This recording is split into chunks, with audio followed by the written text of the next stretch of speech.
Everyone, मेरा नाम हरमन है। मेरा गेट में ऑल इंडिया रैंक 92 आया था। मैं आपको सॉइल मैकेनिक्स पढ़ा रहा था।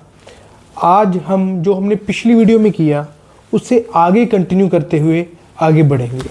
Now the next parameter that we are going to study is unit weight, जिसको हम गामा से रिप्रेजेंट कर रहे हैं। ठीक है, ये क्या है? इज नथिंग बट ये वेट है। क्या है ये? वेट। Unit quantity. क्या यूनिट क्वांटिटी? कौन सी क्वांटिटी? दो चीजें पढ़ी थी हम जब हमने फेज डायग्राम पढ़ी, तो दो चीजें पढ़ी थी, वेट और वॉल्यूम। तो यहां पर हम अगर कह रहे हैं वेट यूनिट क्वांटिटी का, तो वो यूनिट क्वांटिटी क्या होगी? वॉल्यूम। तो गामा वेट है यूनिट वॉल्यूम का। ठीक है, it is weight of a unit volume. Gamma ये क्या है? वेट, जिसको हम यूनिट वेट कह रहे हैं। गामा से रिप्रेजेंट किया जा रहा है यूनिट वेट को। गामा क्या है? Weight of unit volume.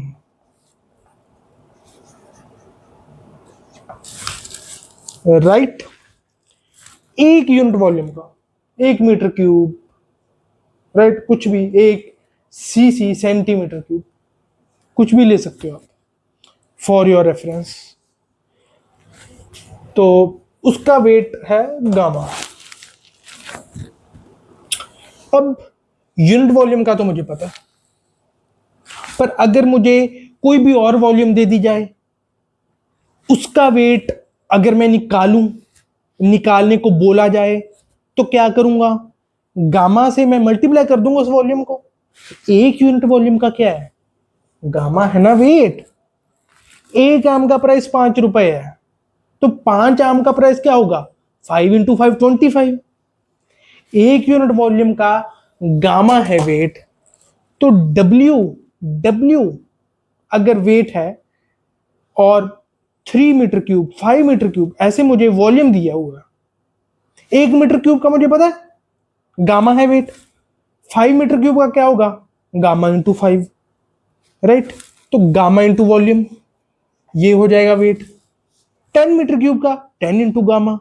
V metre cube का V into gamma. Gamma into V का आ जाएगा वेट, W। सिंपल। तो गामा क्या आ जाएगा फिर?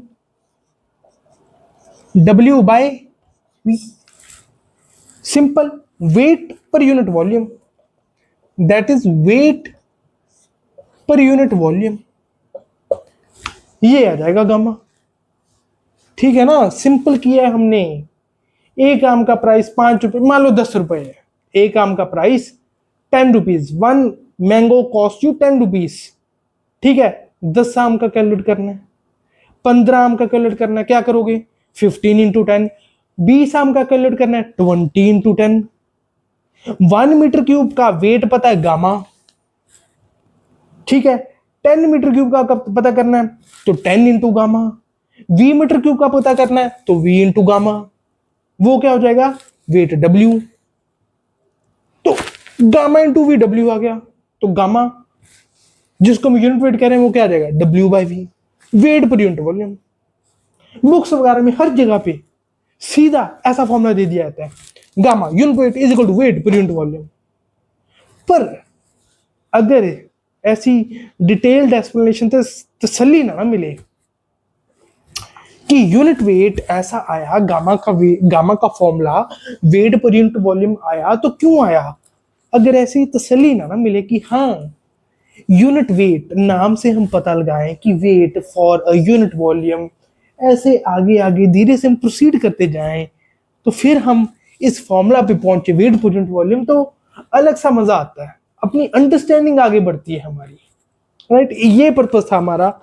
यहां तक नहीं तो अगर मैं gamma is equal to weight per unit volume लिख देता तो उसमें कोई बुराई नहीं थी, ज्यादातर सभी जगह पे ऐसे लिखा होता है, पर मैं थोड़ी अंडरस्टैंडिंग डीपन करनी चाहता हूं आपकी।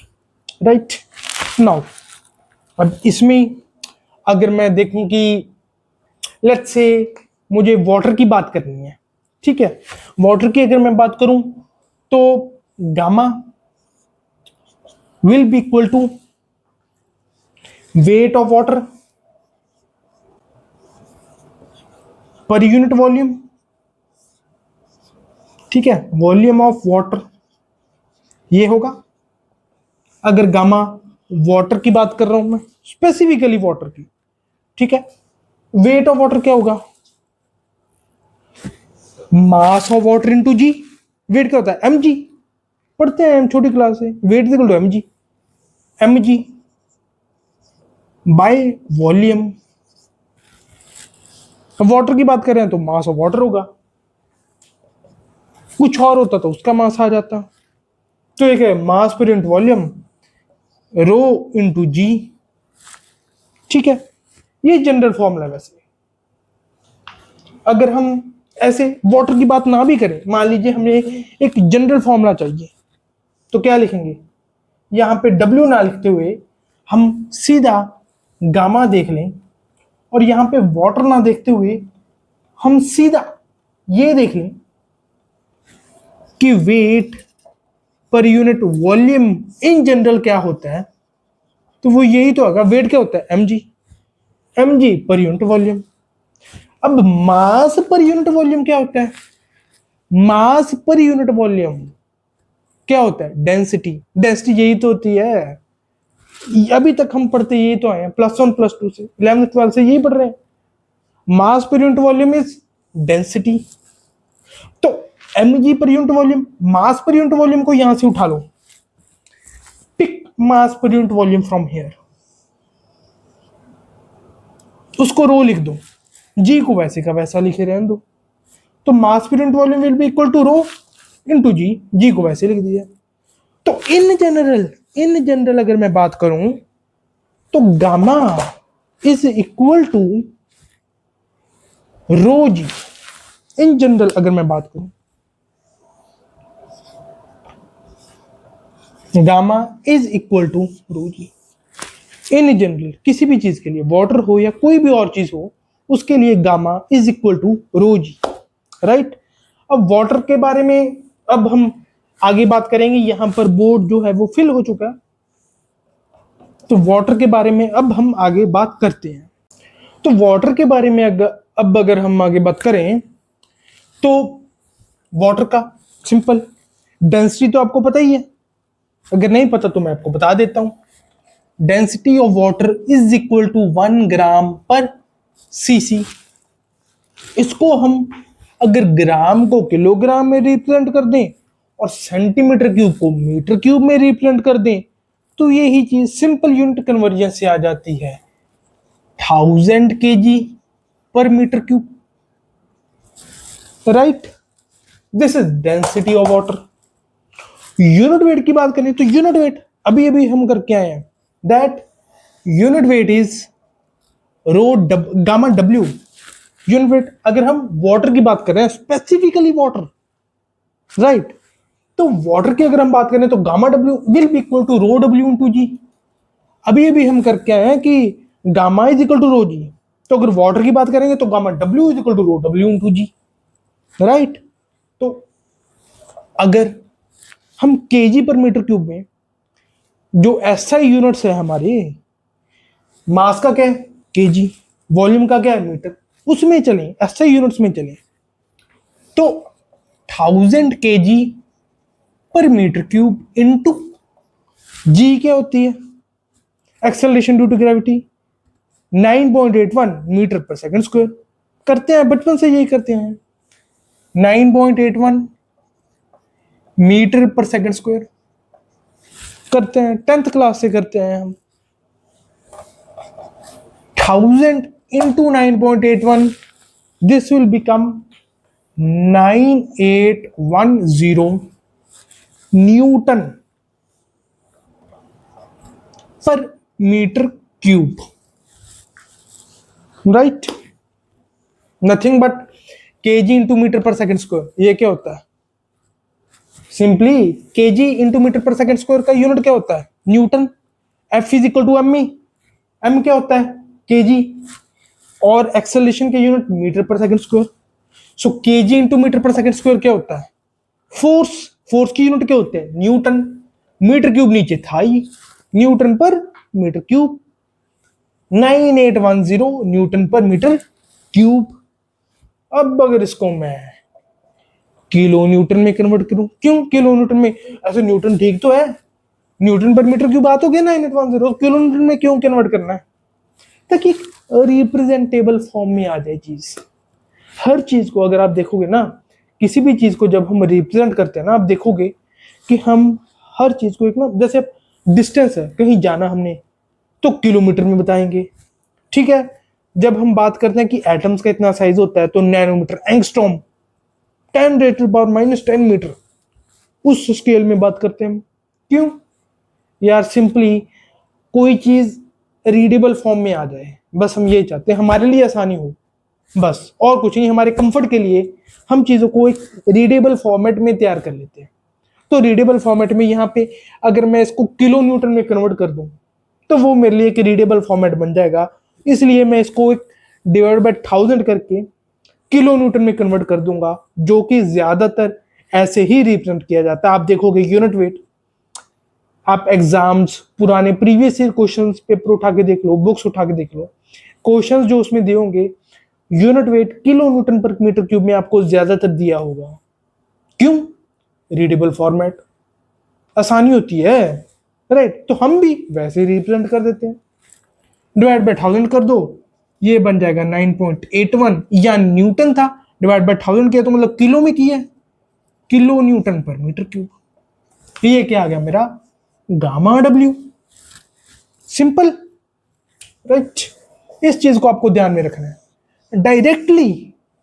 ये चीज अब आपके दिमाग में होनी चाहिए, बहुत जगह पर हम ये डायरेक्टली इस चीज को यूज करेंगे, that what, gamma W is equal to 9.81 kilo newton per metre cube, directly apply करेंगे, डायरेक्टली।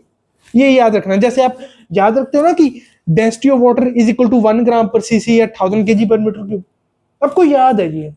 वैसे आपको अब ये भी याद होना चाहिए कि unit weight of water is equal to 9.81 kilo newton per metre cube, right.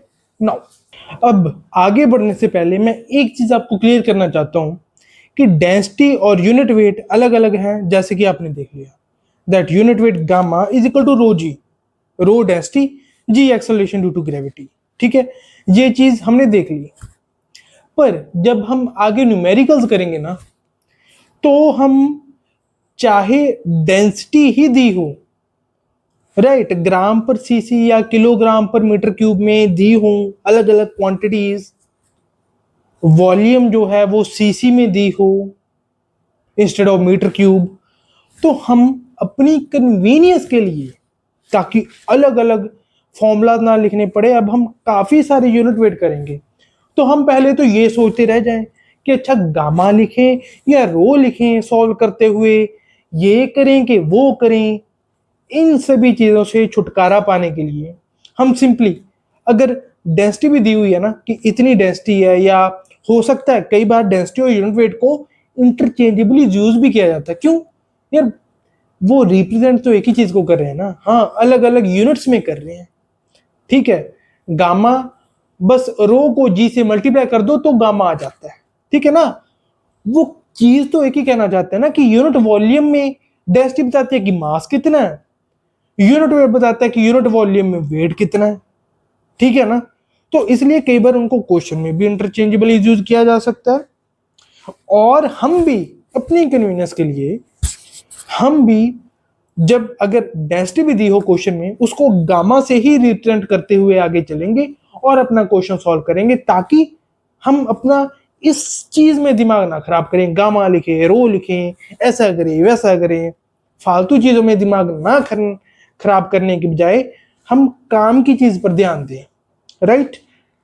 तो अब हमारी डिस्कशन को कैरी फॉरवर्ड करते हुए, जो पहला यूनिट वेट हम जानने जा रहे हैं, ऑफ कोर्स एक यूनिट वेट ऑफ वाटर तो हमने डिस्कस कर ही लिया, पर मेनली जो एक सिग्निफिकेंट यूनिट वेट जो हम डिस्कस करने वाले हैं सॉइल के लिए, that is bulk unit weight, gamma b, b for bulk, gamma हमने किया है यूनिट वेट। तो bulk unit weight gamma b, इसको हम स्टडी करने वाले हैं।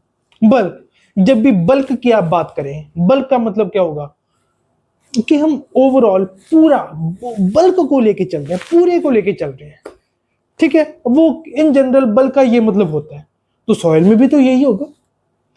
इन जनरल ये होता है, तो सॉइल में भी इसीलिए इसको बल्क यूनिट वेट क्या है। तो ओवरऑल सॉइल का कलेक्टिवली जब हम देखें तो फिर उसका यूनिट वेट क्या है, वो है उसका बल्क यूनिट वेट। ठीक है ना, बल्क यूनिट वेट।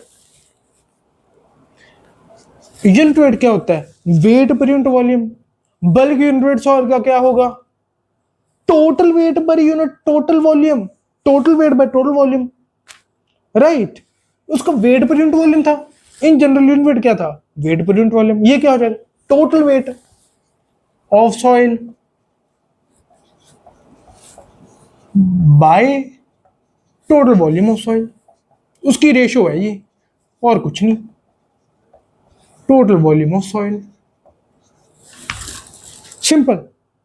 बल्क का मतलब क्या होता है, कलेक्टिवली जब हम किस चीज को देखें, तो सॉइल में भी तो वही होगा, सॉइल में भी तो उसी इंग्लिश वर्ड का हमने इस्तेमाल करते हुए आगे हम बढ़े हैं।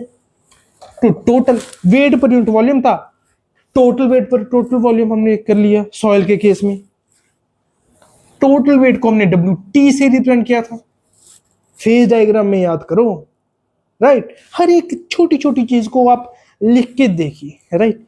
लिख के जब आप छोटी छोटी चीज को, छोटी छोटी चीजों को, जैसे ये तो ऑफ कोर्स लिखने की जरूरत नहीं है, जब आप प्रैक्टिस कर रहे हो, आप याद कर रहे हो total weight of soil, total volume of soil, ये चीज आपको लिखने की जरूरत नहीं है। पर हाँ, ये जरूर लिखिए that gamma b is equal to WT by VT, ये जरूर लिखिए, ये आपको ध्यान में रखना। जैसे आप प्रैक्टिस कर रहे हो घर पे फॉर्मूलाज की, सिंपल गामा बी इतना लिखो। बल्क यूनिट वेट की रिवीजन कर रहे हो, ऐसे लिखना, bulk unit weight gamma b, no, simple, gamma b is equal to WT by VT, that's it. पर प्रैक्टिस करनी जरूरी है, और ये भी पता होना चाहिए कि फालतू चीजों में दिमाग नहीं खराब करना, काम की चीज में करना है। काम की चीज में we have to use our energy, energy is very wise, use it very wisely. Gamma b is equal to WT by VT, total weight of soil by total volume of soil, ये होता है हमारा bulk unit weight, right. Now अब आज हम इतना ही करेंगे, next video में हम इससे आगे जाके अपने कंसेप्ट्स को और आगे बिल्ड करेंगे। Thank you very much for watching my video. अगर आपको ये वीडियो अच्छी लगी तो जिसको इस वीडियो की ज़रूरत हो सकती है उसके साथ शेयर करके आप इस नॉलेज को आगे फॉरवर्ड कर सकते हैं। Thank you very much.